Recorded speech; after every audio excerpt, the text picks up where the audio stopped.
Call this meeting to order.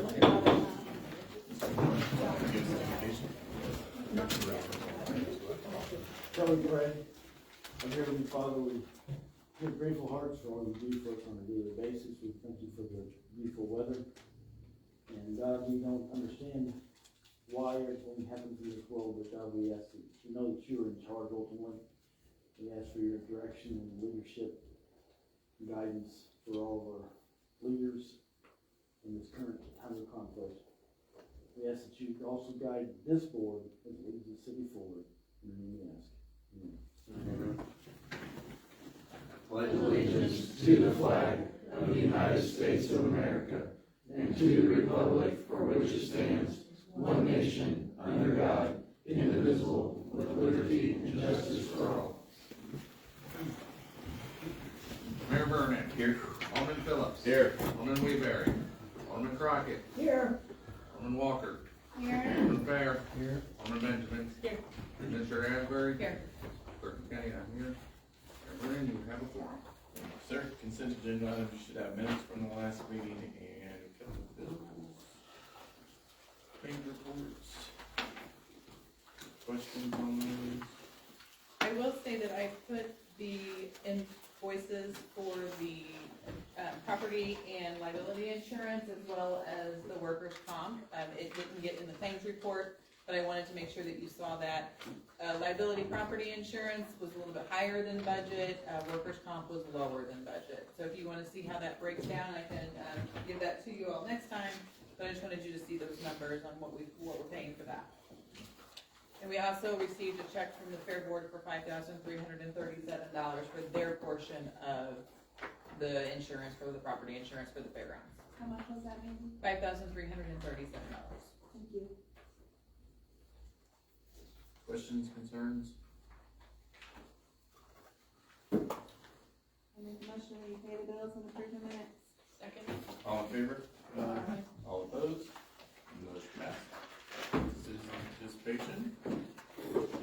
I just want to invite anybody that has kids, Saturday, April 4th, 11 to 2 out of New Life Barnett. We're having a big event, it's all free, food, inflatable, face painting, snow cones, we'll do everything. So, nothing. Starts with Anything else? If not, we'll go to old business. Bill number 13. We just made the improvements and changes that you all requested. Did you have a chance to read over that? Make sure everything that was on there was correct?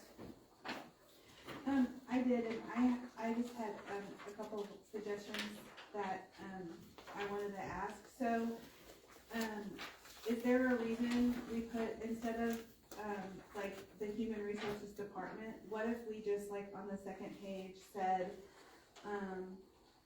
you know, the HR director and all of the department heads would reserve the right. The reason I was saying is this adds a lot of responsibility to your plate, Sandy. Like the HR, instead of where it says Human Resources Department, if it could just be the HR director, which I assume is your position. Like even for FMLA, because those are like daily things and all those minimal tasks add up. So to me, if we took out the Human Resources Department and we said, you know, administer the sick leave pool, and who would be eligible for approval would be the HR director and the department heads, that would take that responsibility off of your plate, but it would still allow a group decision, so it wouldn't be just one person making the decision. And same for FMLA, like most of that is pretty standard paperwork on the second page. And then that would just leave for you those rare cases or those weird circumstances, so the day-to-day would really stay with David more than with you and David. So are you saying, do you want all the department heads to have to approve it, or just the department head for the employee? I think plus? maybe just the department head for the employee unless there's a Okay. problem. Okay, But that would take that, I mean, when you have 100 irons in the fire, adding one more seems like a lot sometimes. This seems like it would be something simple to just be like, you guys go forth unless there's a problem, and they would bring it to you. Just Is there a legality there about HR having to do that? Or they're doing it in tandem? Is that what you're saying? Right, like it would be the director and Brian if it was one of his employees, or the director and Steve if it was You're talking about Yeah, Mandy. I'm talking about David, he's the HR director. And then if there was a problem, obviously, I mean, Mandy's probably gonna know about it either way, but it's not gonna fall on her to have to be the one to do it, especially if it's a time sensitive thing. To be handled by David and the department director at the time. And if there was, you know, like I said, conflict or disagreement, then they could elevate it up to Mandy. I have zero experience with this, so I am of no use. Looking at you that have worked in the public sector before. I just personally believe in handling things at the lowest level possible, because everything can't fall on Mandy and her responsibility to do. It just seems simple enough that it could be an HR director and the person whose employee it was. And in the event that it was a department head asking, it could be Mandy, because she would be their immediate supervisor.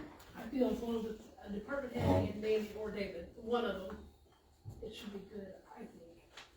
Just so it doesn't fall just on one person. Well, I mean, then there's nowhere to go.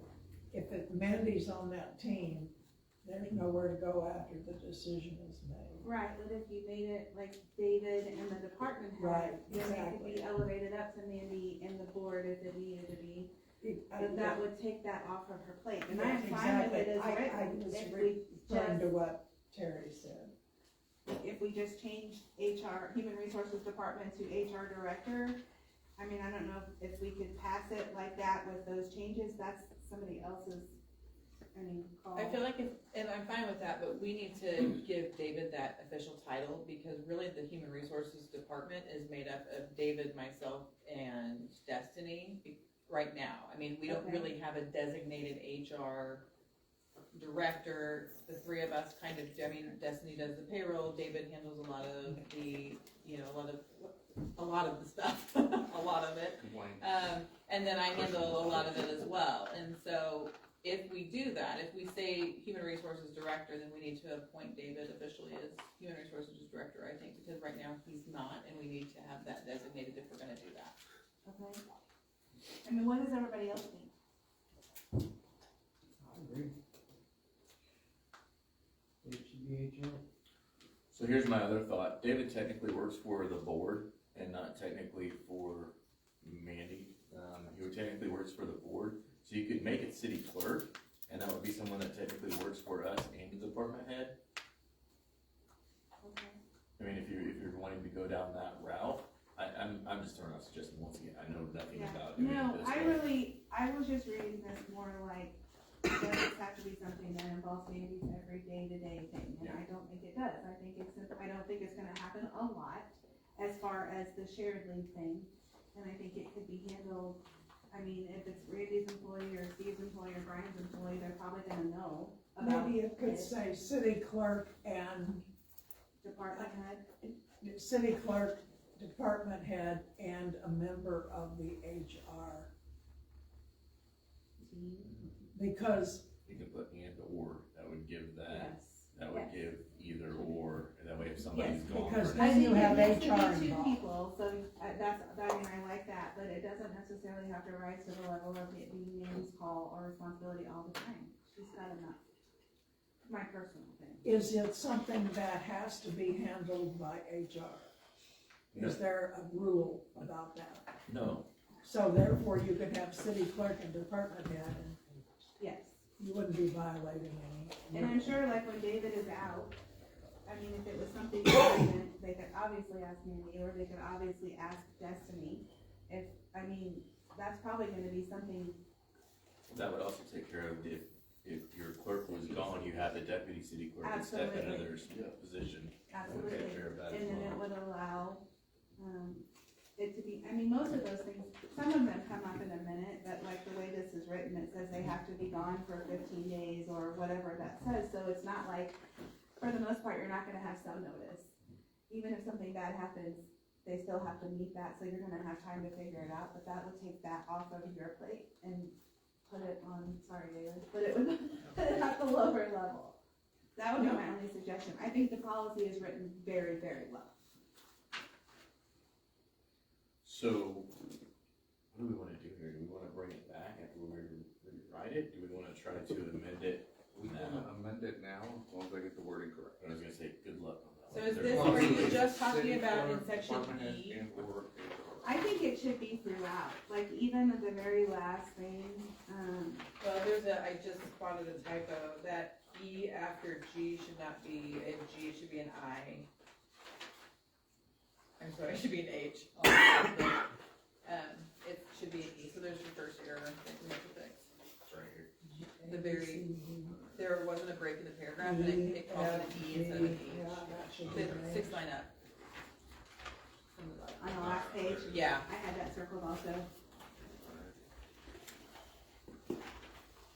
so are you saying any place that it says human resources department, we should be saying city clerk And department head. and department? Okay. And then like an H, it says, I mean, like, if you're comfortable, either way, we can leave the H as David, or as city clerk, or we can leave the city administrator and the city clerk and the department head there. I mean, in all honesty, that's just, I mean, that's a CYA clause kind of there. I think it's like somebody has to have the final authority, I have to say that. There's a lot of CYA. Yes, there definitely is. So if you wanna replace that and take yourself out there, but that is kind of a given, it's going to go to you if there's a problem anyway. So that's whatever you want to do, but everywhere else that it says human resources department, if we replaced it with city clerk and the department head, I think that would take that off of your lap on the everyday, and you don't get to handle the timelines. I don't think you've seen it in there, David. yeah. What do you think? Right here, Yeah. I don't know what, so. Can we bring this back next time and make sure we It's gonna scour be the through it? safest option. Yeah. Sorry, This is good, it's good discussion. like the dog that Good went in the discussion. barn. Okay, someone make a motion to, I make a move that motion that we bring this back with the page we looked for next meeting. second, all in favor? Aye. All opposed? Motion passes. Chief Vernon, got anything for us? Got our new firefighter hired, doing duty Saturday. Seems to be working out pretty good so far. I'm gonna bring him up Friday to see, I'll meet everybody. All his paperwork done, filled out. I've got another firefighter that's gonna be out for 6 weeks. She has surgery Thursday on her foot. She pretty much tore it up. So she's gonna be out for 6 weeks, up to 6 months. So, but other than that, Did we get the fireworks thing taken care of? I talked to the mayor about that a little bit ago. I think we've got it straightened out. Okay. We're gonna hope, we got a couple of people that Chief Vernon's gonna ask a couple people to make sure we're okay. with Yeah. it, and we're thinking about doing it. Perfect. I just had that in the carryover. Chief Kidwell, anything, no? Steve? He stepped down. Okay. David? I put in here, we had people asking about training for aldermen and things, so I included in your packet when the upcoming training is, so everybody can be aware of it. And everyone should have access to the website. I talked with them, they said everyone should be good, they should be sending you guys emails. If you still can't get them, we can try again to contact them, but you should be all members in there and, okay. Perfect. We'll go on to new business. Bill number 24.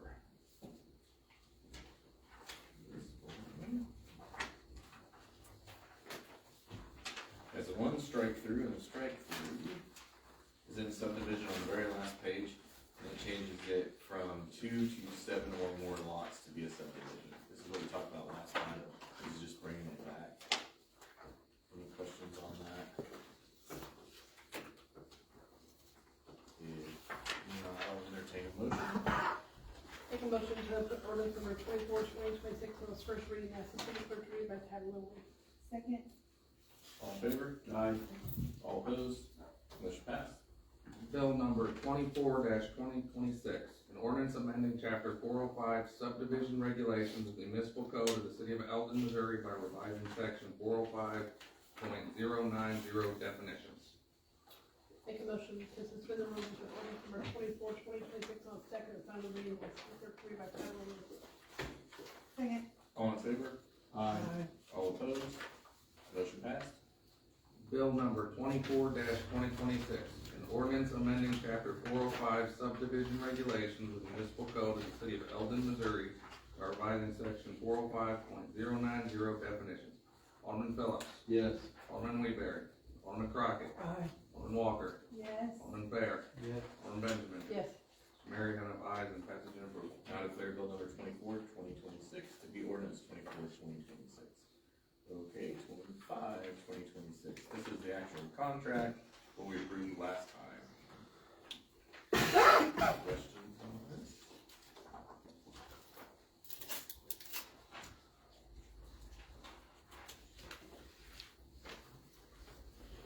Make a motion to put ordinance number 25, 2026 on its first reading and after first reading by title only.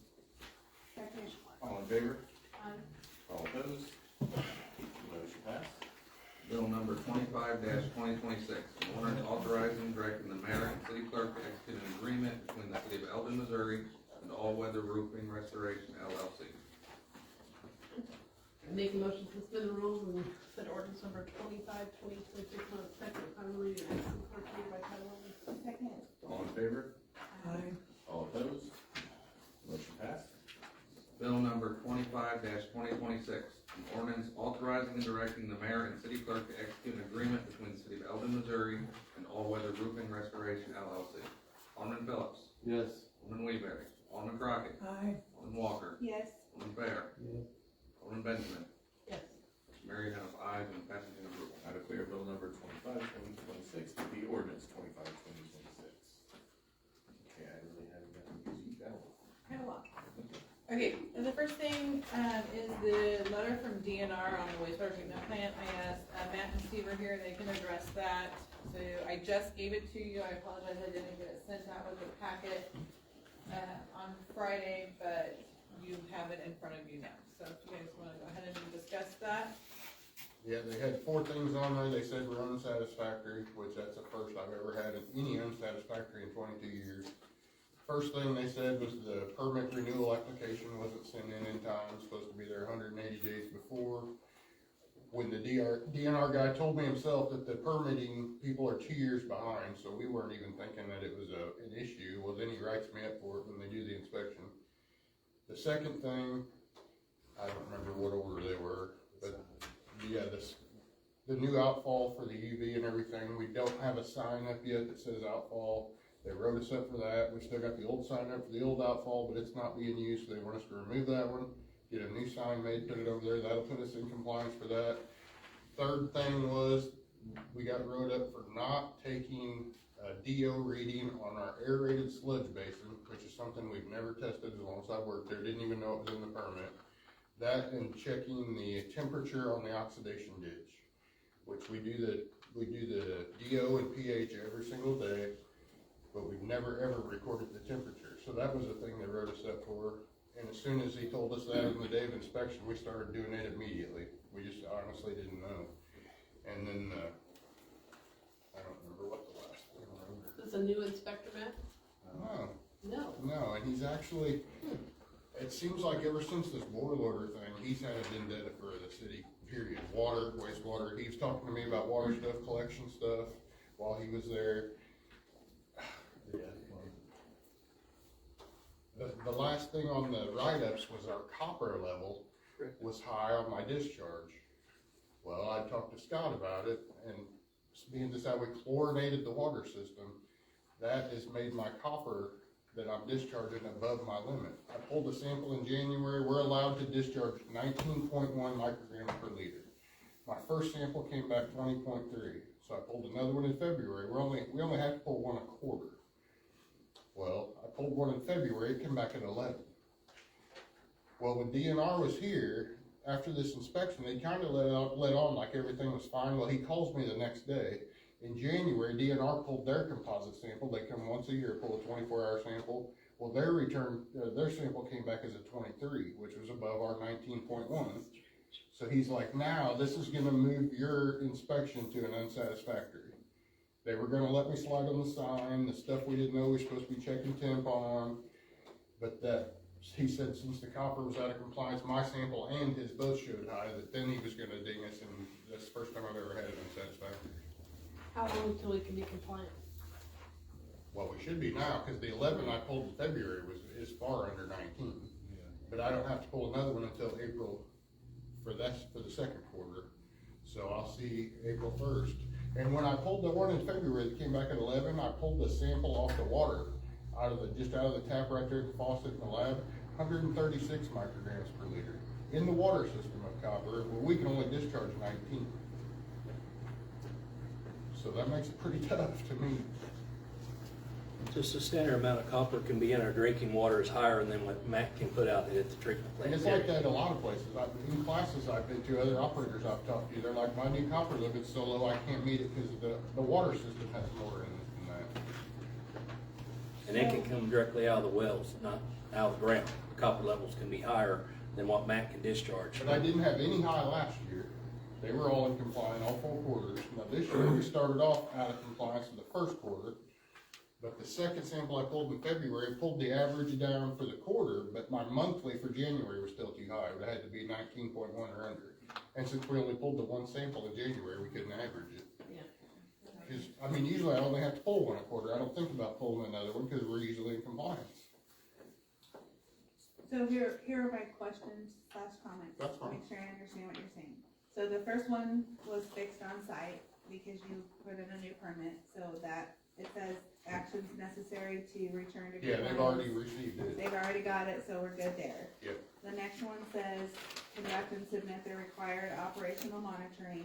And like I said, I made a new sheet the next day, and we Okay, started so- taking those down immediately. We should be good there. Yeah, that'll be on my report for the Mark next month. the outfall and document with the photograph. Yeah, that's so we just should having a be good sign there. made and stuck up. Okay, provide a detailed explanation of the reason and changes made to reduce or prevent future violations. So that's when you're gonna say, like, you have to write a plan. Well, yeah, and I don't know what to tell them on the copper. I have no control over that. Okay. And then the other thing I have is they had a long list of recommendations, which Exactly. obviously would And not be. Steve can tell you about these.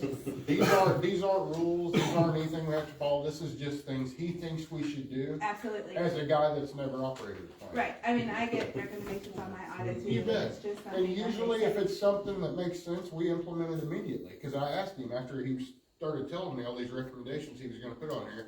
I was like, what do you do if people don't follow your recommendations? Cause it's not a law. Absolutely. I mean, it's not stuff we have to do. He's like, well, I will tell you, if I recommend something and I come back and inspect again and they haven't been implemented, I'm gonna be a lot harder on it. Okay. And we've always tried to do what they tell us. I mean, So since there are so many, is there a plan to like go through each one and say, yeah, we're gonna, do you have to respond to maybe this is a new? Yeah, it has to Do be you by have the to end of respond April. to these, like will take, won't take, noted, or do you just have to respond to the 4 findings? I just have to do a written response to the actual ones that put us out of compliance by the end of April.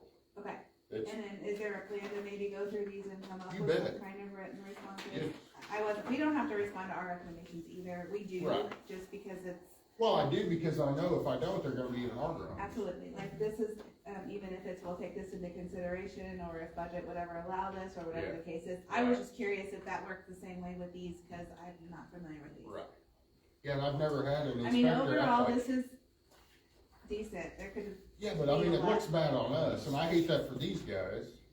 I mean, because it makes it sound like we're not doing our work, and that's just not Well, true. but here's what I'll tell you from a state government perspective, and I can say this because I work in state government. These people have a job to do too, You bet. so it makes them look like they're doing their job when they find something. Right. And these are all things that probably are legit in They their are. book. Yeah. And so you look good because this is not terrible, it's Right. fixable, they look good because they did their job. Yeah, right. And all my inspectors previously are usually like, they'll look through my chemicals and find one that's out of date, you know, I mean, they absolutely have to hunt to find stuff, because the paperwork's always up to snuff. You know, I had a DMR, which is a monthly report that I do, I forgot to hit send one month, so it was late when I realized it and finally sent it. Well, he questioned me about that when they was down. We were pulling files and folders from out of the basement, because I've got 20 years worth of records, and anything he asked me about, I had. I mean, we could, none of that stuff was on there. I mean, I would say we should be really okay with this, to get it And started. I hope so. So there's 4 unsatisfactory votes, there's a ton of recommendations he's always. That's just how this guy is, you just have to know him. Are we gonna address the recommendations too, or are you gonna look at those two? Oh, yeah, I've looked at it. Yeah, we've talked about The it. plan is that we wanna make sure that we go through them, and anything that we can You address, we bet. can. Some of those things are impossible Oh, to address, yeah. and so, I mean, I would usually say something like, this will be addressed, or this has to be addressed, or it's very we similar will to the take this audit. in- Yeah, He even we'll put take stuff it into on there, consideration. Yeah. he put stuff on there like fix the I&I. Well, we know that. Yes, it's on our, we budget What for is it a every sour year, it's a tax? plan every year, That yeah. specific oxygen uptake rate, that's for our sludge when we land So apply. we can hold it. It has to be below 1.5 for us to be able to land apply our sludge. Okay. And we pulled the test, I had the records, I forgot to put it on the sludge result, on my actual yearly sludge test, I forgot to add an attachment. So that's an easy one. Well, he asked me for it and I pulled it right out of the file and showed him. He crossed it off his list he was But he talking to still me wrote, about. still wrote I mean, it these are, there are a lot of them, but some of them seem relatively easy. Oh, yeah, I know why he did But there's it just so a lot. much. Never had that. down. Ever since the war order. Welcome to the new age of audits. Well, then he inspected water, I can't wait to see what they're gonna have to say, cause I know they're gonna pick on them. It was a long day, I'll just say that. I mean, I only had it 3.5 hours, what'd you have, 5? Yeah, Yeah, we've known this was coming for a while, I just got the actual report yesterday, I believe, and so it hasn't, we haven't had the entire thing in front of us. We knew the 4 points that they dinged us on, but I didn't know we were gonna have any recommendations. Never seen anything like it. Yeah, When I've got, is Steve's report gonna come in? Pretty soon? well, let's see, it took it takes three about a month. 3 or 4 weeks to get this report. So, They- okay, They emailed it to me, yeah. well, and some of those recommendations are not just on the plant, they're on the collection system. Yeah. And for one, for example, they don't like taps being into the manhole, like a private line running into a manhole. Well, there's different views on that. That guy is harps on He that, hates it. particularly. He mentioned it again during my inspection. He talked to the collection guys last time when he inspected them last year. He's like, it's like his personal vendetta to make sure none of those lines are running into the manholes before he retires. And there's nothing, it's not a law, it's not a rule, it's just something he recommends that he doesn't like. It's a basically he's got a different point of view from it than we do. Because we can walk up and pop a manhole, see the line running right into the manhole, see our line's flowing, but the house is backing up, so we automatically know it's on the homeowner's side. We don't even have to get the flushing truck out or nothing. Well, if it's down in the ground, you automatically have to flush the line, and then you gotta prove it's on the homeowner's side. Well, you have proof and you can raise that manhole and look in there. So, it's just a different point of view. so I would say, sounds like you guys have a good plan in place. Well, and the next day after I talked to this inspector, he actually called me at the plant and was like, well, we got our copper result in from the test they pulled, it was high. So now he's like, I'm gonna ding you on unsatisfactory, so I emailed Mandy that day just to let her know it was coming. Is what it is. I mean, we don't have anything to hide, we've never had a bad inspection. Yeah, and this is, I mean, I can tell you, I worked my job 15 years, never had a bad inspection either until this year too. It's because the standards have been up. That's what he told me. He's like, we've been too lax. It's He's like, across all departments. he's like, we don't inspect, we haven't inspected enough, we're gonna be inspecting you guys more. Yep. Welcome to that. Yeah. Matt, you might wanna fill them in about the, Oh, our director eyes that we bought, I wrote the PO for back in June last year, you guys approved for the off-station ditch rotors, cause we were having all the gearbox trouble. Well, we still don't have them. They just shipped from Sumitomo to Springfield to Independent Electric, who we bought them through. They've got the brand new motors have been shipped, sitting in their shop for 6 months. Well, they have to put the motors on the direct drives and they're supposed to ship up to us this week, tomorrow or Thursday. Okay. So now the guy said, all we have to do is wait for the Sumitomo guys, cause we paid to have them help us install them. So we just have to get on their schedule for that. that's They one, will finally be here this week. that's one more thing we can take off. Yeah, that was one thing too, he dinged me for that, cause we don't even have a gearbox on one rotor. Okay.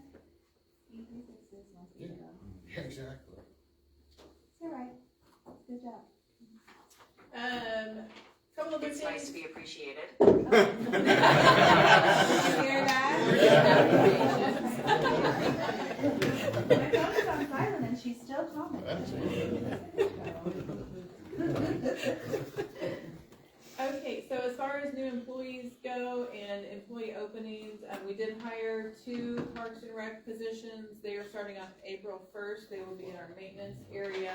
And so they'll be starting, so that's really a good time, because any later would have probably put us in quite a bind with all of our, spring sports and everything like that starting. So we also are getting close to hiring, for the EMA codes position, and then we have 2 in streets. 2 in streets, We have one left already. right? 2 in Two in water, 2 in streets. Yep. Okay, 2 in water, 2 in streets that we're hiring, and then we have an open position at City Hall for the deputy collector as well. So, We have an interview on Thursday too. so we have, those are the positions that we have, but we are probably getting some of those filled, and then, we obviously have turnover occasionally, that does happen, but Who did we hire for Parks and Rec? Tyler Brown and help me out, I can't remember his name off the top of my head. James Parker. Okay.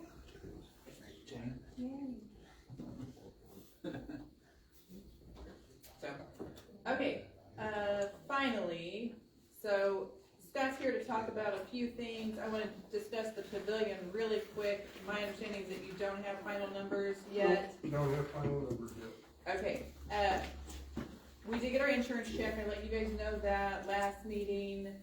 So when they did the, adjustment, they put out for bid all of the metal. There was a company that wanted it, then they decided they didn't want it. And so I spoke with the insurance company today, and they said that it's ours, we can have it. And so back a few weeks ago, Ray's Lawn and Landscaping, they volunteered to do the demo on the pavilion free of charge. And so I called him today to ask if he would still be willing to do that, and he said that he would. And so they will take care of that for us, and then we are going to put everything in surplus. The metal, anything that's salvageable basically in surplus. So that is the plan, and then as soon as we can move forward with the bid process, then we're gonna do that, because we need to get moving on it. Okay, so floor's yours, Scott. Okay. In your packet, you have Countryside Estates street improvements. During a meeting, Andy asked us to look at that situation and come up with a couple of options and cost estimates. Everybody see that? Yep. Okay. Option 1, the option where we normally come into an existing street, we stabilize the subgrade, repair the subgrade failures, mill off 2 inches of asphalt and put 2 inches down. And of course, we're doing all brand new curbs, roll back curbs on it. That's option 1. Option 2 that you see here is the option that Steve was looking at, and that's reconstructing the road completely.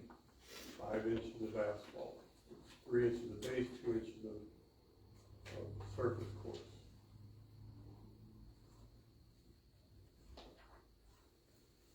In that estimate, you will see that we're looking at putting a change order together off the existing Countryside water project, fixing the trenches, and taking that out of the project and taking care of that during the asphalt work.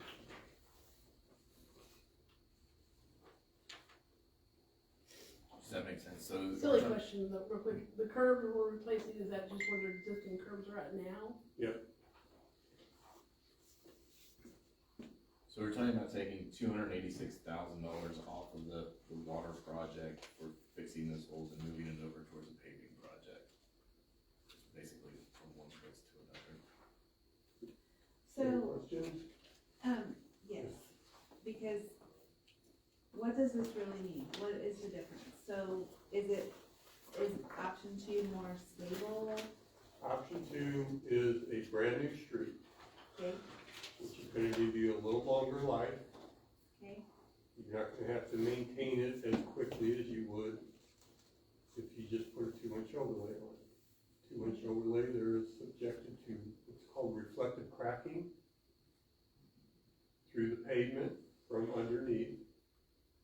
And you will have to crack seal, and you will have to put a seal coat or micro seal over the top of it, normally in about 7 years. Whereas if you put a brand new pavement in, you might get by with it in 10 years.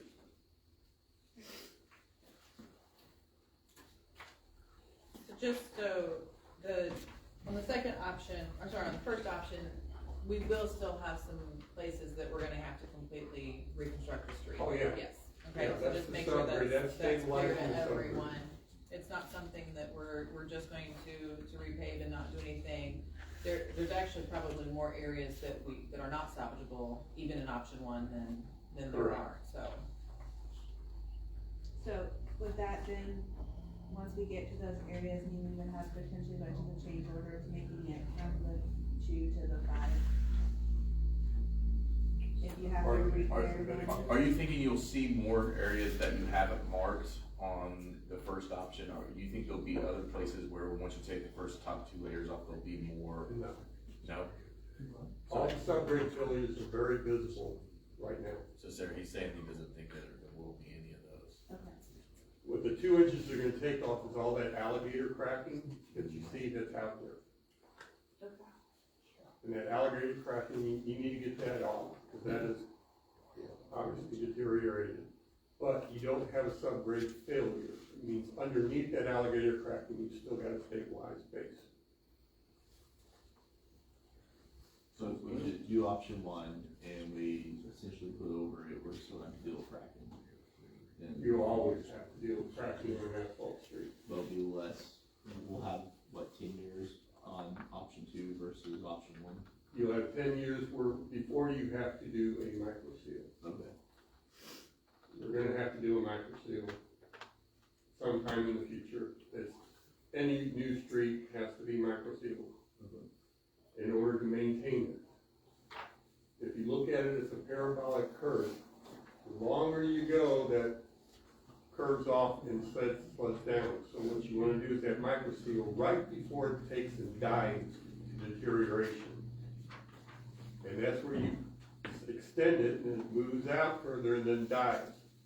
So about every 5 to 7 years, you should be micro sealing brand new pavement. To maintain the pavement.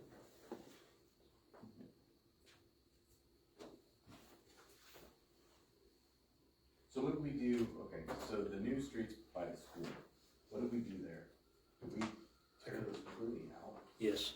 We know. did. Oh, Tore well, those. okay, yeah. What about on Godfrey on the other side, did we tear those completely out, or did we just took so you can, there's the difference. Mm-hmm. Have you guys driven over by Godfrey? I don't know if you guys have driven over by Godfrey that we did 4 years ago? Does that sound right? 3 years ago? 3 years ago, yeah, 3 going on 4. You should drive by over there, just so you should drive on that street and then go drive by on the streets by the school, and I know they're newer, but you can tell a little bit of a difference. You know, that's a lot of money though, a lot of money difference.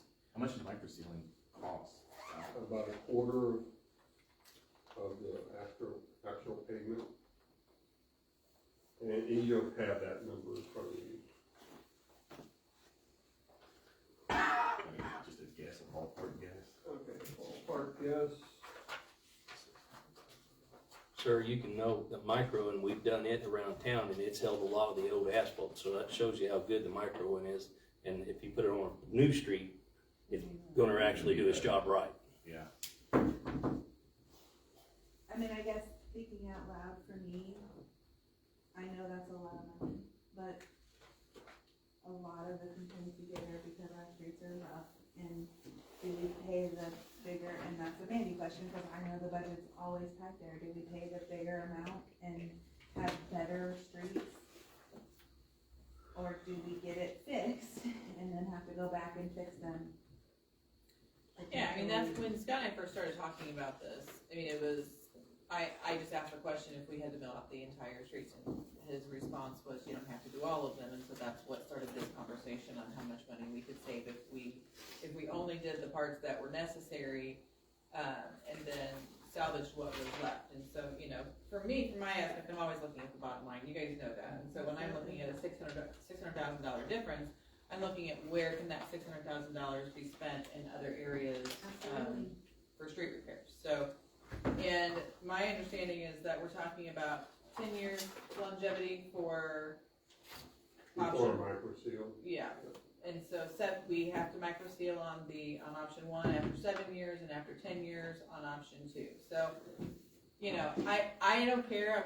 When we talked about this, I said I want it to be a board decision. I don't want it to be a Mandy decision because I think that this is not something that I should be making a decision on for sure.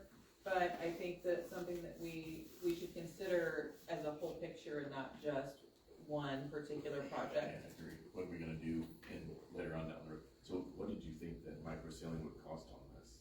Is there, no, It's not too hard to figure out. 400,000? Seem too high, too low? You think, what you gotta feel, You said a quarter of the price of what it is going to take to, somewhere around a quarter. so if it's Yeah. $2 million. No, there's curb and No. gutter and everything else. No. in here. I'd have to figure, Scott, honestly, Yeah.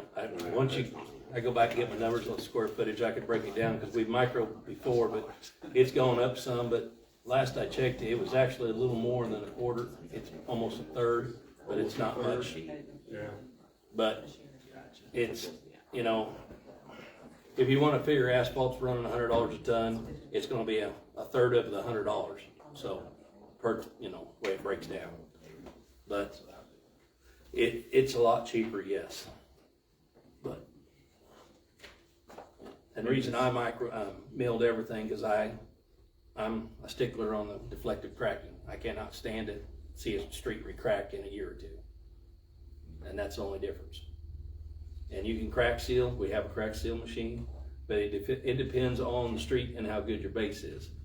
You know, and that's something we won't know until we mill it out. We still might find a few areas that we have to dig out, wasn't on there, but it shouldn't be much.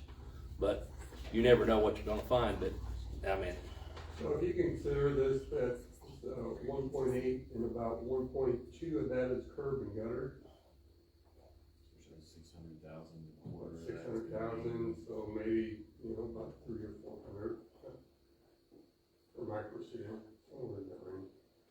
and sir, we could go back through records, cause we microed all the countryside. No, Years I remember ago. when you did it, cause it was that new stuff, micro seal stuff. And that's what's held it together as long as it has. Yeah, I remember you stuck a knife through it, you showed me it was still pretty tough. Yeah. I remember that. It's a concrete-based material. There, so I don't wanna say a word either way. My thought on streets and doing these projects, if option 2 is doing it the right way, we do option 2. Because that way we can get it done the right way and we have less maintenance, we have better ROI on it.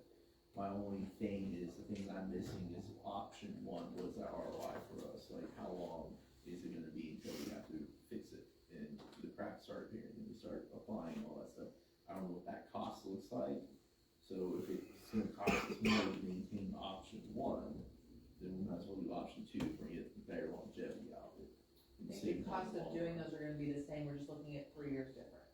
Okay, So 3 years earlier on, is that correct? Am I saying that correctly? so, So 3 years earlier on option 1 as opposed to option 2.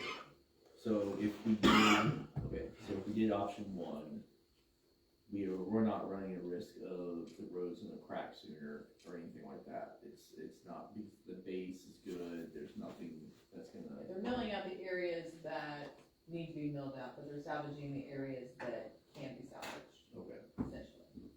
so really what it comes down to then is the mill part of 7 years versus 10 years. Right, I think that- micro. I think that's the difference, you're gonna get 7 years the first time and then 10 after, and then after that first 7 and 10, that curve is gonna be the same probably after that first time you do it. So if you think you can get, in the back of my mind, I'm thinking if we can get it done for even half of that 600,000, if we can get it done for 300,000, we should go with the first option. Yeah, That's one of the that makes things. sense. I just wanna make sure I understood, like, It's gonna be about 300 or 400,000. so really the only difference between these two options is it's in 7 years. And those are on average. Every road unique in itself. Those are average. You can almost do it twice. Micro seal twice for that second option. Just throwing it out there. But you also gotta remember when you're going monthly, that's taking money away from paving other streets too, so. There's a lot to throw out there. Cause we don't really have a maintenance plus road. I mean, there's a lot of line items we could come up with, it's just, where's Mandy gonna be able to find out that much money? So, see, from a streets perspective, I mean, you deal streets every day, option one or option two, if you had your choice. Well, in my opinion, I like option two because it's a brand new street. I mean, you're starting all over. But it's a lot of money, and I understand where they're coming from, because sometimes you can prep the old asphalt and go. But the problem is with a lot of our streets, the asphalt's so old to begin with. And I just don't want, if you go down Walnut and other streets and all, you get a lot of deflected cracking through it if it don't hold up. You know, with a brand new street, you don't have as much deflected cracking. And But does that apply to Countryside? It doesn't, well, the does good news about Countryside is it's a lot of rock out there. You're up on the hill and it drains to the bottom. So the worst road, you're gonna have to mill out anyway because it's at the bottom. The very bottom of the road is the worst. So no matter what you do, we're gonna fix the bottom road anyway. So that's the best news I can tell you about Countryside. The upper part, and like Scott said, I can't sit there and he can't sit there and tell you that they're not gonna have deflecting cracking on a brand new street versus a repair. Okay, so that sounds to me like if the board chose option one, but approached it on a case-by-case basis, in other words, this street has to be Right, redone, right. no questions asked, Which, then we would do that. option one on some streets, option two on some streets, or Okay. is that? You can mix and match. I mean, would we be? Isn't that essentially what we're doing though? Yeah, that's what we're doing right now in That's what Countryside. we're doing right now, but traffic flow wise, like, I'm just saying, I'm sure that there is traffic on these streets, but probably not as much traffic as on Grand or Absolutely. Grand is on our street, but, you know, Mill or whatever, so would it be more fiscally responsible to take the cheaper option for Countryside, fix what we have to fix, and save the $600,000 for the more expensive options for the busy streets like Mill and North and all of those that get more traffic? Not that we can have a guarantee, but Your those biggest, are the ones that really inconvenience a lot of folks when things have to be down versus Countryside. I mean, nobody likes their street being worked on, but when you block off Mill, it bothers a whole lot more people than when you block off Mill or the Riley. If you all have the option of coming back to if we took option one, but you have the option of coming back to the board at any point, I mean, if you have to go with a new street, that's what you're gonna have to do, and that's what we're doing on the bottom one for sure, because it's completely gone. okay? So we are doing option A, B and A in Countryside. So Right is now. option one's price figured in for that, or we don't know, yes. Yes, it is. So that's to fix the ones like Some of them are option gonna be two that complete- have to be fixed, but to do option one on the ones that are okay. We're correct. So just to kind of put it in perspective, if we went with option one and we did have change orders, things that come up that we have to change, worst case scenario is we go to we end up with option two's price. Right. That's kind of a worst case scenario. Correct. And how we're looking at that. So even if we choose it, if we go and discover things that need to be changed, you know, we're just gonna end up with option two's price anyway. So when we bid this out, can we bid option one and option two, or do they have to know whenever we bid it out? They have to. They have to know. Okay.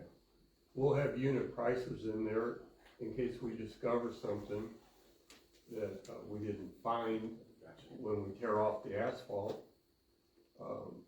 That's always a possibility. Then you get what option two is when you redo it and fix it. My question was really, is it obvious to those people who work in this field every day that some streets, as they stand right now, are option two streets? We already know Yes. that. Yes. Okay. So,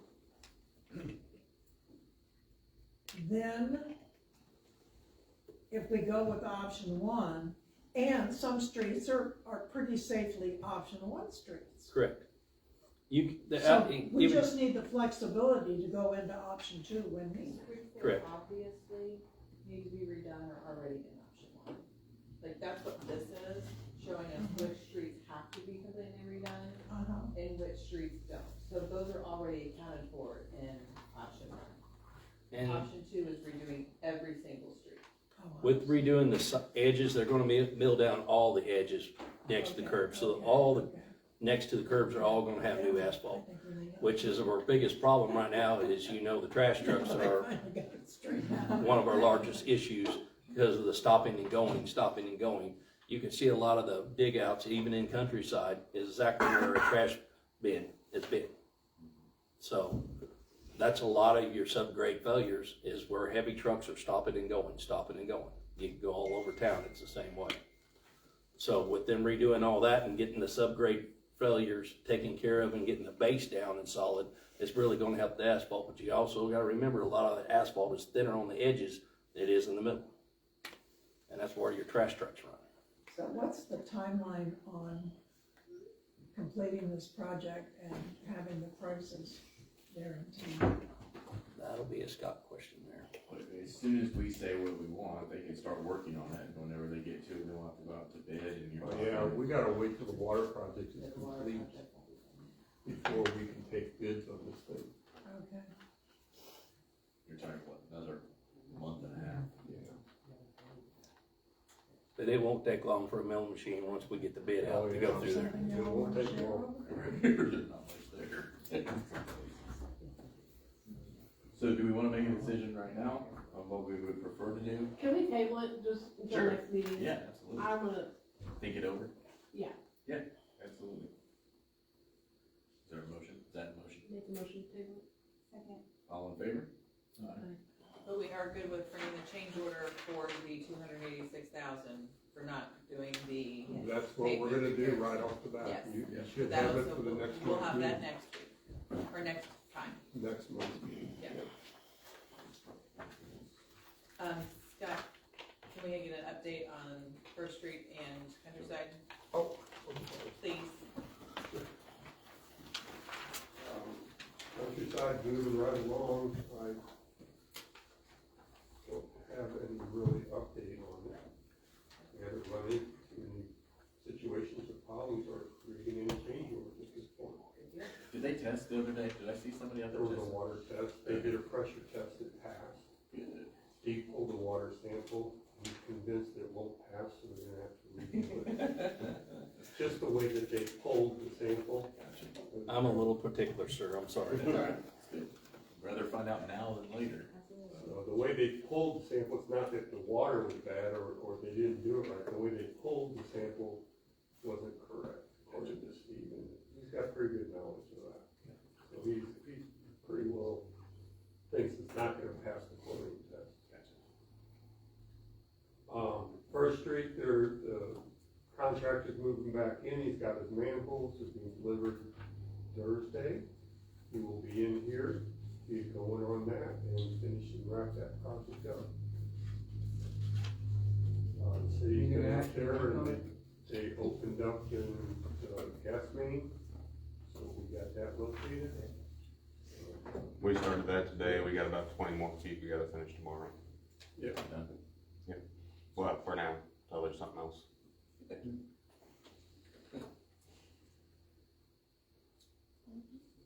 other questions? Are we down in numbers on the water meters, or are we about where? Yeah, we so were? we're at 300 now, as of this morning. I know Zach got another 16 changed out today, so we're going down just slowly and surely.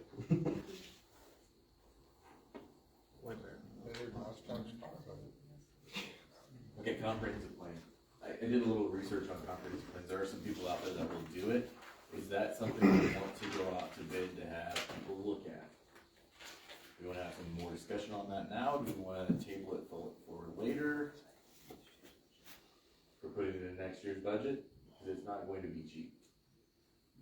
I'm fine with, if we'll put in next year's budget, I'm good with that. I reviewed the comprehensive plan that just now, I appreciate that, and was looking at it, and it had a lot of good information in there. I think the challenge is, okay, we have this information, can you put a plan together to start moving towards, through the plan, if you will? And I get that, we have these projects that pop up that are derailing our overall plan, but I think if we can at least, if we put the comprehensive plan on the budget for next year, let's take the plan we have now and start figuring out, okay, this, in our dream world, our 1 to 5 year plan, this is what we want you to accomplish in the next, 1 to 5 years, or what it looks like. Knowing that it might change because we might have some sinkhole that pops up that we had no idea was there. So just at least having a framework of a plan, and we may already have that, we have that already. No, I don't think we do anymore. I mean, it changes so much. I think that there's, some of it still makes sense, but some of it does not. Yeah. I mean, and part of the, I don't want to say problem with it, but a big part of what happens is they have these meetings with everyone in town, and not everyone sees the vision as the same. So even what the board's vision may be completely different from what we get from the comprehensive plan, which is okay. I mean, it's not a bad thing. It means what the city wants, but it's just a really difficult thing. Yeah. Yeah, I agree with that, and I think more from like an infrastructure standpoint, as we're growing and we're going to continue to grow. Like this year, we want to do countryside taken care of, we want to get this road's done, we'll get all the water lines taken care of. But then, what's the next 3 years, what does that look like, what's our next big project kind of thing? Especially if we have, all those subdivisions that pop up, over towards the middle school, like we have that all coming in. How, like, what's our plan to, get the safety and everything up to speed with, staff, those sort of things. I mean, it's what, the average, if you Google, it's about 30,000. 40 to 60. 40 to 70 is what I heard. The average. There are some people that have done them before that will do it probably cheaper than that for us. I don't know. I mean, I don't know until we actually go out to bid what it will, where it will hit. What kind of person does this? Council of local governments people do it. Engineers do it occasionally for part of it. I did one time where I worked, Yeah. which was the state courts administrator's office. And, I mean, I kind of redid it for the, but I think it's only useful if you use it. If it sits on a shelf somewhere and it's just met a rule and nobody follows it, it's a big waste of time and money. I agree. They're very beneficial for grants because you say this is where our community wants to go. We want this grant to take care of this in our comprehensive plan. That makes a lot of sense to me. But after 2 years, Do you have a template of this comprehensive plan? The one that we have now. Yeah, Uh-huh. yeah, we got emailed. I emailed it to you. And then also I emailed basically a collection of just questions on where to build from that. And so if you, I haven't received any feedback from that, but if you guys have anything that you wanna see added to it, if you wanna dig deeper into, certain areas, that's just kind of a basic plan. And that would basically be if we decided to do it ourselves, which I'm not volunteering that. I'm sure you guys are not doing that either. But I think that's a good place to start, because even if you look at the 2001, I mean, that comprehensive plan we are such a different community than we were then. But if you just look at the difference between where we were in 2021, which was the one that I emailed out done, versus now, I mean, we're such a different community then. And so that's, once those comprehensive plans get done, they have to be updated, and we have to continue to do that. So that 40 to 60,000 next year, if that's what we pay, then we're looking at, a good 10 to 15,000 every other year, every third year to keep those updated. Which it is much cheaper in the long run, instead of having to do that, every 5 or 10 years, but it's a lot of work. I mean, there is a lot of work to put these together, so it's something that we're going to have to be willing to undertake and be willing to participate in. It's not gonna be a city employee only endeavor, it's gonna be all of us involved. I mean, personally, I think that if you have somebody who knows what they're doing and you pay them money, potentially, if we have to go update it, we may have to pay them at a cheaper price, or we may be able to be like, we didn't use this, and this, but we used this and this, so let's just update this and this. You could You know, because the growth is different in continuing, you know, jobs. I don't know what, I mean, I thought that it was interesting to see everything that it had in it. But, and I do think you're right, we do have to get buy-in, but at the same time, the town is not going to stop growing. Correct. And so, I will say what I said last time, if we're not proactive in figuring out how we're gonna deal with that, then we're always gonna be behind the 8 ball trying to figure out what to fix now, how to do it now, where's the money gonna come from, whereas if we could have a future, like, it may be 5 years before we can do X, but at least if X is on the radar in 5 years, we're not panicking if something happens. I just don't know what that looks like. Is that like a work session with this group where we all sit down, we talk about the plan and go through it? They normally have public meetings, it's a lot of public meetings about vision on what you would like everyone to look like. And obviously, like with any public meeting, there's not a lot of people that show up to those, but they're invited, and they invite community leaders, and we should invite community leaders if we do this. Absolutely. Go out and invite people that have a vested stake in their community, and, As I recall, the last time I was back in, I guess, '01, and it was '02, something like that too. There's actually quite a bit involved with the community. but they went out. And one thing that they do take into consideration is potential or identify growth beyond the city limits, like right outside of the city limits. Like I said before, that if they're annexed in, and I know the whole how it all works, it's forced annexation, and most times it's 2 elections and all that, but then you control your coast department, your fire, water, sewer, everything is under your control because it goes under your codes. Whereas if it's just out there, there's field out here, and all of a sudden it's a subdivision, no, there's no control over how the streets are done, how any goes in. So that's, I mean, there's a lot of things besides police and fire and water and sewer. It's a gamut of city services and also city growth, which are addressing in a true comprehensive plan. I mean, that now seems insane.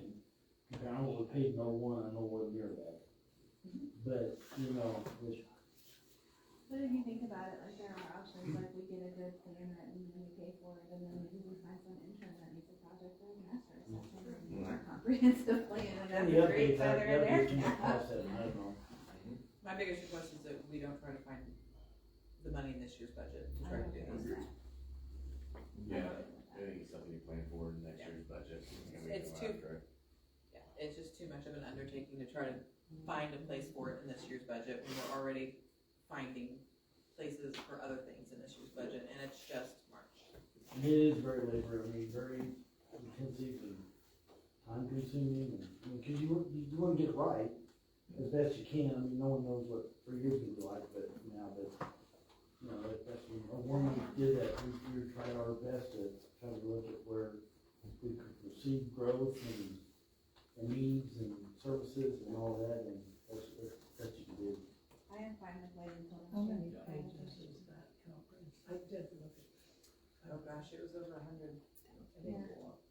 I think that's why I didn't print it. Probably, if you need it printed, you guys can come to City Hall, we'll print it for you there. I think it's 119. Yeah, it was a lot. That's the 21 plan. Yes, correct. I Now, did does not this send one- out the I- O1 to O1. Did the 21 go I'll be on. reference the /01, or It did was- it take from that and? It was called a redevelopment plan, and so to call it a comprehensive plan is probably not 100% accurate. The last actual comprehensive plan we had was O1. Right. 21 was what was called a redevelopment plan, which is basically another name for a comprehensive plan, but it didn't include all of the town hall meetings and all of that kind of stuff. But it did did use the /01 as kind of a base? Yes, so it covered the same information, it just didn't have as much research involved. Well, if you have a good So, reference librarian, works better too. so do we want to use the plan as emailed out as a framework to start planning for the city? I think if we're gonna start again, we should start from scratch. Start If from we're scratch. gonna pay to have it done, Are you talking about the redevelopment plan that was Yeah. sent out? I think, I We mean, want to do all of something. those areas are gonna be hit, but I think that if we're gonna pay the money, I think we should start from scratch. That's just my opinion, but I think we should get our money's worth. I agree. What do you think? Yeah. Sounds good. I think if we leave the canvas blank, they'll figure it out, and if they think they can fit inside a box. We may change a whole bunch in this year before next year again, anyway. Absolutely. Other thoughts, Alderman Weber? Have we opened up the parks bathrooms or anything yet? We opened up the air park, the lower air park, just for soccer. We're planning on not this week, but the next weekend we'll be opening all of them. What about the splash pad? I It'll haven't open Memorial Day to Labor Day, just like the pool. Memorial Day to Labor Day. Yep, just like the pool. Okay. Other thoughts? Now I'll entertain a motion to adjourn. Make a motion we adjourn. Second. All in favor? Aye. All opposed? Motion passes.